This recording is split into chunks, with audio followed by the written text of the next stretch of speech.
స్నాజీ surgeon వారి Bailey and love నుండి విషయాలను వెలికితీసే మరో చర్చకు స్వాగతం. నమస్కారం. ఈరోజు మనం స్థానికంగా ముదిరిన రొమ్ము క్యాన్సర్ అంటే locally advanced breast cancer stages 3A, 3B, 3C గురించి, వాటి నిర్వహణ గురించి కాస్త వివరంగా మాట్లాడుకుందాం. అవును, ముఖ్యంగా నియో అడ్జువెంట్ కీమోథెరపీ అంటే ఎన్ఏసిటీ పాత్ర, దాని తర్వాత రెస్పాన్స్ ఎలా చూడాలి, సర్జరీ టైమింగ్, ఆ తర్వాత ఇచ్చే అడ్జువెంట్ చికిత్సలు, ఇవన్నీ ముఖ్యం. కరెక్ట్. సో ఎన్ఏసిటీ అనేది ఇప్పుడు స్టాండర్డ్ ఆఫ్ కేర్ కదా ఈ లేబీసీలో? ఖచ్చితంగా. కణితిని తగ్గించడానికి అంటే డౌన్ స్టేజ్ చేయడానికి ఎన్ఏసిటీ ఇప్పుడు ప్రామాణికం.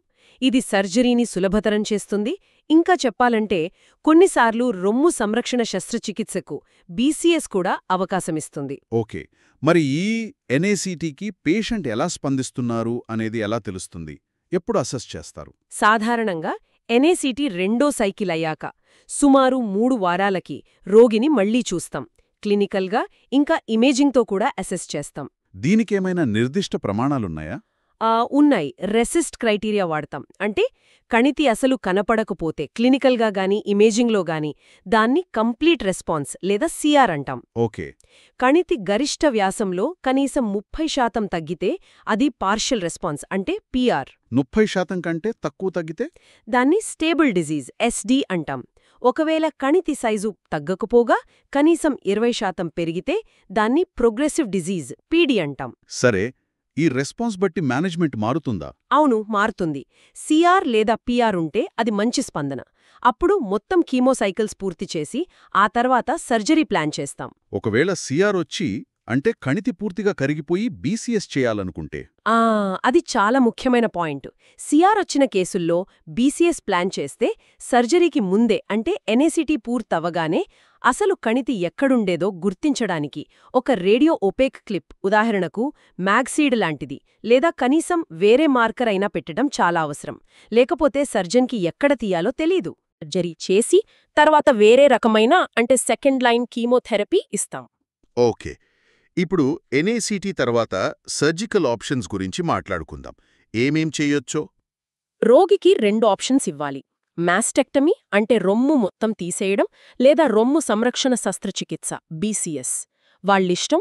ఇంకా క్లినికల్ పిక్చర్ బట్టి నిర్ణయించుకోవాలి. అందరికీ బీసీఎస్ సాధ్యమేనా? లేదు, ప్రారంభంలోనే కణితి చర్మానికి అతుక్కున్న T4B, ఛాతీగోడకు విస్తరించిన లేదా ఇన్ఫ్లమేటరీ బ్రెస్ట్ క్యాన్సర్ T4D అయినా అప్పుడు మాత్రం మోడిఫైడ్ రాడికల్ మాస్టెక్టమీ MRM తప్పనిసరి. క్లియర్.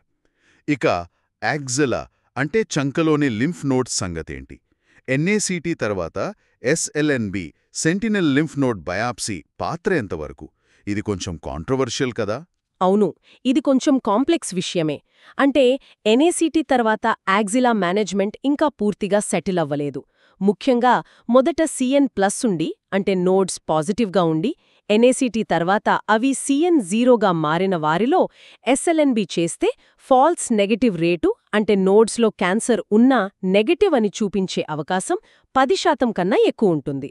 మరి ఈ ఫాల్స్ నెగటివ్ రేటు తగ్గించడానికి ఏమైనా మార్గాలున్నాయా? కొన్ని టెక్నిక్స్ ఉన్నాయి.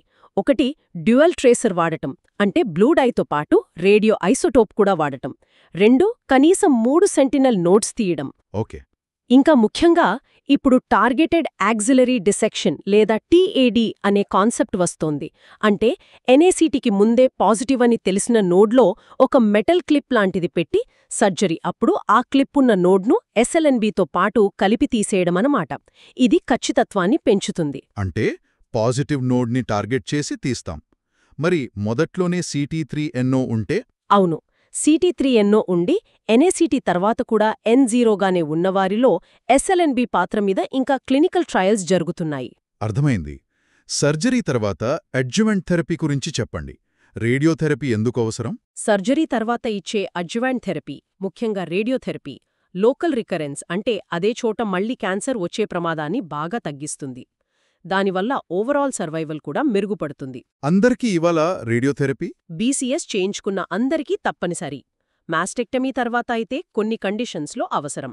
అంటే కణితి సైజు 5 సెంటీమీటర్ కన్నా ఎక్కువున్నా, T4 డిజీజ్ అయినా, మార్జిన్స్ పాజిటివ్ ఉన్నా, లింఫోవాస్క్యులర్ ఇన్వేజన్ LVI ఉన్నా, గ్రేడ్ 3 కణితి అయినా లేదా ఒకటి కన్నా ఎక్కువ auxiliary nodes positive N1 N2 N3 అయినా రేడియోథెరపీ ఇవ్వాలి. అంటే బేసిక్గా T3, T4 లేదా నోడ్ పాజిటివ్ డిసీజ్కి ఇస్తామన్నమాట. అవును, కరెక్ట్. ప్రోటోకాల్స్ విషయానికొస్తే బీసీఎస్ తర్వాత మొత్తం రొమ్ముకు 45 నుంచి 50.4 గ్రే డోస్ 25 ఫ్రాక్షన్స్లలో ఇస్తారు. లేదా హైపోఫ్రాక్షనేషన్ అంటే 40 నుంచి 42.5 గ్రేను 15 లేదా 16 ఫ్రాక్షన్లలో తక్కువ రోజుల్లో పూర్తి చేయవచ్చు.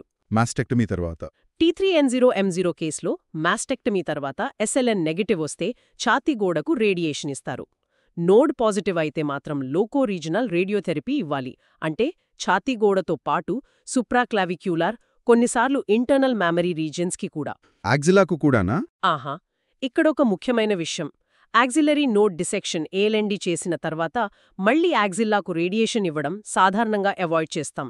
ఎందుకంటే లింఫిడేమా అంటే చెయ్యి వాపు వచ్చే రిస్క్ బాగా పెరుగుతుంది. ఓకే, మరి accelerated partial breast irradiation APBI అని విన్నాం. అవును, APBI అనేది చాలా సెలెక్టెడ్ గ్రూప్కి మాత్రమే.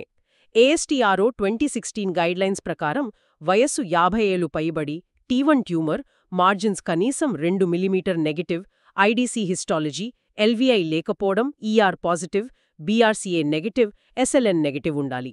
లేదా లో రిస్క్ DCIS అయితే 2.5 సెంటీమీటర్ లోపుండి మార్జిన్స్ 3 మిమీ నెగటివ్ ఉండాలి.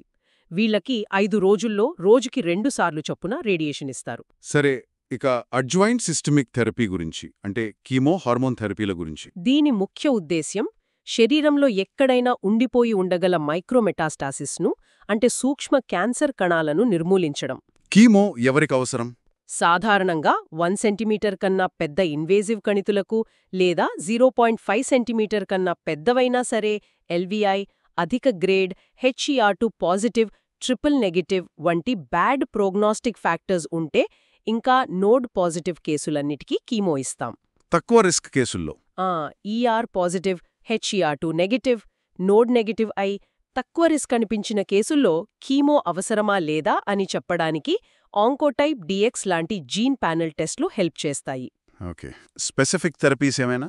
HER పాజిటివ్ కణితులకు కీమోతో పాటు ట్రాస్టుజుమాబ్, పెట్టుజుమాబ్ ఇవ్వడం స్టాండర్డ్. కొన్నిసార్లు TDM1 కూడా వాడతారు. Hormone therapy సంగతేంటి?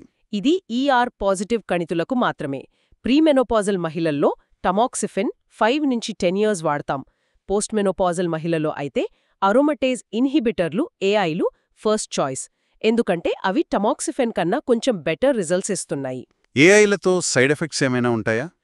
ముఖ్యంగా ఎముకల సాంద్రత తగ్గడం, బోన్ లాస్ ఒక ప్రాబ్లం. అందుకే AIలు మొదలుపెట్టే ముందు base line bone density scan చేయాలి. అవసరాన్ని బట్టి bisphosphonates, vitamin D, calcium supplements ఇవ్వాలి. అంతా అయ్యాక ఫాలో అప్ ఎలా ఉండాలి? క్లినికల్ ఎగ్జామినేషన్ మొదటి 2 ఏళ్లు ప్రతి 3 నెలలకొకసారి, ఆ తర్వాత 3 ఏళ్లు ప్రతి 6 నెలలకు, ఆ తర్వాత ఏటా చేయాలి. ఇమేజింగ్ ప్రతి సంవత్సరం మ్యామోగ్రామ్ తప్పనిసరి.